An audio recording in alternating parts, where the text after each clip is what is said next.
नमस्कार, मैं प्रज्ञा ठाकुर। खबर पक्ष से सीधी से बड़ी खबर। सवालों से असहज हुई हिंदू हितों की बात करने वाली साध्वी सरस्वती जी। स्वामी विवेकानंद जी के जन्मोत्सव पर छत्रसाल स्टेडियम से समराव चौराहा होते हुए शहर में चारों तरफ निकाली गई भगवा यात्रा।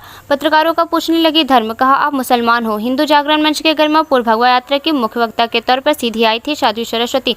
खबर पक्ष इंडिया न्यूज के साथ साध्वी सरस्वती जी की पत्रकारों से हुई पूरी बातचीत। उन्होंने क्या कहा, सुनिए पूरी बात प्रज्ञा ठाकुर के साथ। बहुत आनंद आ रहा सीधी की धरती पे आकर के। हिंद की धरती से बिल्कुल अनन्य प्रेम है, मेरी जन्मभूमि है। और राम जी ने कहा है जननी जन्मभूमि से स्वर्गादपि गरीयसी, तो वो स्वर्ग का अनुभव निश्चित रूप से हो रहा है। क्या संदेश देना चाहिए युवाओं के लिए? बस यही कहना चाहती हूँ, युवाओं के लिए नहीं बल्कि बच्चों के लिए, माताओं के लिए, बुजुर्गों के लिए। राष्ट्र, धर्म, समाज, इसको अभी आपकी बहुत आवश्यकता है। भागवत कथा, राम कथा, कृष्ण कथा, उसके माध्यम से लोगों ने जन जागरण फैलाया है। लेकिन कहते हैं कि अभी राष्ट्र को धर्म, समाज और राष्ट्रीयता की आवश्यकता है। तो चाहे बुजुर्ग हो, युवा हो, भाई हो, बहन हो, माताएं हो, अभी सबको कमर कस के राष्ट्र धर्म के लिए कार्य करना चाहिए।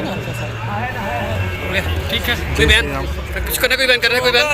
जी हाँ, हमने कर दिखाया। जब हम कहते थे कि राम मंदिर बनाएंगे बनाएंगे, तो लोग कहते थे, ताने मारते थे कि मंदिर वहीं बनाएंगे, परंतु कल ही का वो दिन था जब 1 वर्ष पूर्ण हुए प्रभु श्री राम लला की प्राण प्रतिष्ठा को। हमारे आज के युवाओं को जो इंग्लिश कैलेंडर जानते हैं उनको पता नहीं है कि राम जी की जो प्राण प्रतिष्ठा का दिन था वो 22 जनवरी के हिसाब से नहीं था, वो बल्कि तिथि के हिसाब से। तो तिथि के हिसाब से कल 11 जनवरी के दिन प्रभु श्री राम जी की प्राण प्रतिष्ठा का 1 वर्ष पूर्ण हुआ। और फिर मैंने उस मंच से हिंदू हितों की लड़ाई लड़ रहे हैं, लेकिन बांग्लादेश में जो हिंदुओं की दुर्दशा हो रही है उस पर भारत सरकार क्यों नहीं लगाम लगा पा रही है? देखिए, सबसे पहली बात तो ये है कि जितनी भी अभी एजेंसियां हैं उसको सर्वे करने में, निरीक्षण करने में लगी हुई हैं। और मेरे सामने बहुत सारी बैठकें दिल्ली में हो चुकी हैं। निश्चित रूप से आपको आने वाले दिनों में, कुछ दिनों के अंदर ही बांग्लादेश की, चाहे वो टेक्सटाइल फैक्ट्रीज को हो लेकर के हो, जो कि दुनिया में सबसे ज़्यादा कपड़े अगर कहीं से बन के जाते हैं तो वो बांग्लादेश से जाते हैं, उसमें भी बहुत भारी मात्रा में गिरावट आई है।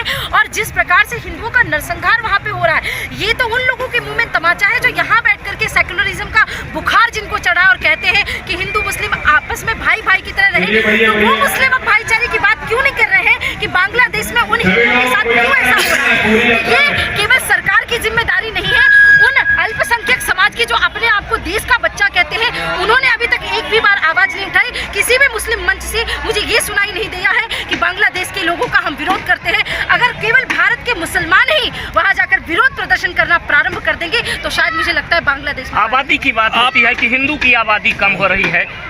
हिंदुस्तान से बाहर कई ऐसे मुस्लिम कंट्री हैं जहाँ पे करोड़ों हिंदू वहाँ पर काम कर रहे हैं, रोजगार कर रहे हैं, धंधे कर रहे हैं। आपको क्या ऐसा नहीं लगता कि उनको सबको वापस बुला लेना चाहिए? यहाँ हिंदुओं की संख्या भी बढ़ेगी। बिल्कुल सही कहा आपने। पहले यहाँ से मुसलमानों को बुलाया, भेजा जाए वहाँ के जो हिंदू है ना वो बहुत शांति और यहाँ कहाँ भेजा जाए? ये तो यहाँ की स्थानीय निवासी है। एक और सवाल हमारा आपसे, जो हिंदुस्तान के बहुत से, आप मुसलमान हैं? नहीं, मुसलमान हिंदू की बात आप कर रही हैं। नहीं, मुसलमान हिंदू की बात नहीं, हमारा सवाल है मैम। मुसलमान है तो मैं आपसे एक प्रश्न करना चाहती हूं। हमारा सवाल है, मैं मुसलमान नहीं हूँ, मैं हिंदू हूँ। नहीं, हमारा सवाल है आपसे, आप साध्वी हैं। मैं आपसे एक बात पूछना चाहती हूँ। पहले तो मैं एक भारत की बेटी हूँ। जी जी। भारत की बेटी होने के नाते एक दुख मुझे है कि मुसलमान जनगणमन में खड़ा नहीं होता, वंदे मातरम गाना नहीं चाहता, भारत माता की जय नहीं बोलता, तिरंगे को पैरों में कुचलता है, कश्मीर में तिरंगा फहराने पर लोगों के ऊपर देशद्रोह के आरोप लगाए जाते हैं।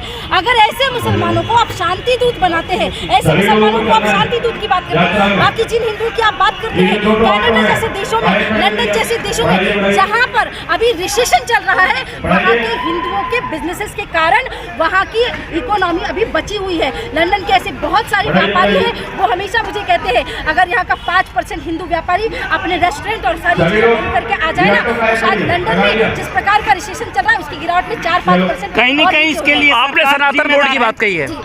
आपने सनातन बोर्ड की बात की, वक्फ बोर्ड के सामने। जी बिल्कुल, मैं वक्फ बोर्ड के सामने नहीं, बिल्कुल मेरी बात को समझिए, मैं बहुत स्पष्ट रूप से कहती हूँ। वक्फ बोर्ड के जितने भी आपको लाइनें समझ में आई है जो मैंने बताया, Waqf by donor, Waqf by user, वो दोनों ही गैर संवैधानिक है। आप ट्रिब्यूनल कोर्ट में किसी व्यक्ति को डिस्ट्रिक्ट कोर्ट नहीं पता, किसी व्यक्ति को सुप्रीम कोर्ट नहीं पता, वो व्यक्ति ट्रिब्यूनल कोर्ट कहाँ ढूंढने जाएगा जो देश में 10-20 ही है? तो आप मुझे बताइए, एक तो इसमें संशोधन की बात नहीं है, इसको सरकार चलाए अपने नियमों के अनुसार, पहली बात। और अगर नहीं ऐसा चलाती तो उसका खंडन करती है हम। वक्फ बोर्ड नहीं होना चाहिए और सनातन बोर्ड का गठन होना चाहिए। वक्फ बोर्ड है और सनातन बोर्ड होना चाहिए। इसके लिए हम सिमिलरिटी के लिए नहीं मांग रहे हैं। एक तो वक्फ बोर्ड का पूरी तरह से विरोध ही है कि ये कोई भी मतलब आप 2095 में जो इसके लिए संशोधन किया गया कि भाई कभी भी कहीं भी वक्फ बोर्ड किसी की भी जमीन पे आकर के अपना दावा प्रस्तुत कर सकते हैं। हिंदू राष्ट्र बनने में रोक किस बात की है? हिंदुस्तान में हिंदू राष्ट्र क्यों नहीं बन रहा है जबकि हिंदू हितों की सरकार है? कौन जिम्मेदार है? हिंदू राष्ट्र को भी समझ लेते हैं। बहुत बार फिर जब ऐसे हम बात करते हैं लोग कहते हैं कि अच्छा हिंदू राष्ट्र बनेगा तो ईसाइयों को निकाल दिया जाएगा, मुसलमानों को निकाल दिया जाएगा। मैं अभी भी आपके चैनलों के माध्यम से कहना चाहती हूँ, किसी मुसलमान को भगाने के लिए, किसी ईसाई को निकालने के लिए हिंदू राष्ट्र का निर्माण नहीं किया जा रहा है। हमारे रामनवमी, हमारी जन्माष्टमी, हमारे त्योहार, हमारी परंपराएं सुचारू रूप से चल सके, हमारे टीवी सीरियलों में कोई भी व्यक्ति हमारे धर्म को लेकर की बुरी बात ना कह सके, हमारी गौ माता राष्ट्रमाता घोषित हो, हमारे तीर्थों का, हमारे मंदिरों का सम्मान हो, इन सब बातों के लिए हिंदू राष्ट्र। बाकी मुसलमान हिंदू राष्ट्र में रहना चाहता है तो बड़ी शांति के साथ, बड़े प्रेम के साथ, मैं नहीं कह रही हूँ आप जय श्री राम बोल करके राष्ट्र में रहो, आप करो अपने अल्लाह की बंदगी, पर कम से कम भारत माता की जय तो बोलना पड़ेगा और डंके की चोट पे बोलना पड़ेगा, और नहीं बोलोगे तो फिर तुम्हारा स्वागत। साध्वी जी, एक सवाल मेरा ये है कि आज बच्चों को किसी विद्यालय में संस्कृत नहीं पढ़ाई जाती, चाहे वो प्राइवेट हो सरकारी, तो कहाँ से संस्कृत आएगी, कहाँ से सनातन धर्म आएगा? सही कहा। देखिए मैं जब तक छोटी थी ना तो मैं ये सोचती थी कि ऐसा क्यों होता है कि 5वीं 6वीं क्लास तक ही केवल संस्कृत पढ़ाई जाती है। संस्कृत तो उससे ऊपर की भाषा है।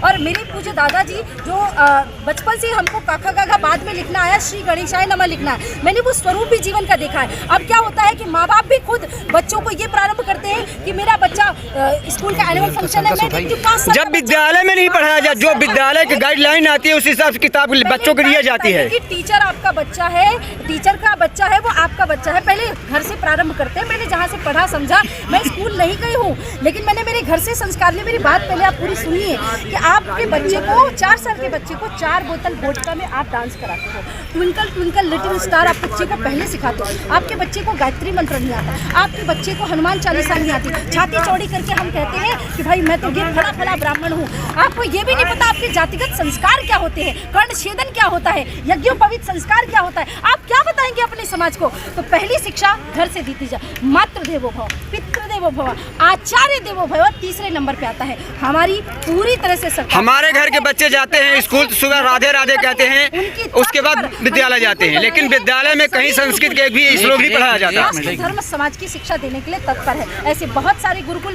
अभी चल रहे हैं, हमारे काशी में चल रहे हैं, प्रयागराज में चल रहे हैं, वृंदावन में चल रहे हैं, और आने वाले समय में 1000 से ज्यादा गुरुकुलों का निर्माण माननीय पूज्य शंकराचार्य जी महाराज और अखाड़ों के सानिध्य में मिलकर के उसकी घोषणा। एक अंतिम सवाल है, भारत में तेजी से धर्म परिवर्तन हो रहे हैं, उसके लिए क्या कहेंगे आप? उसके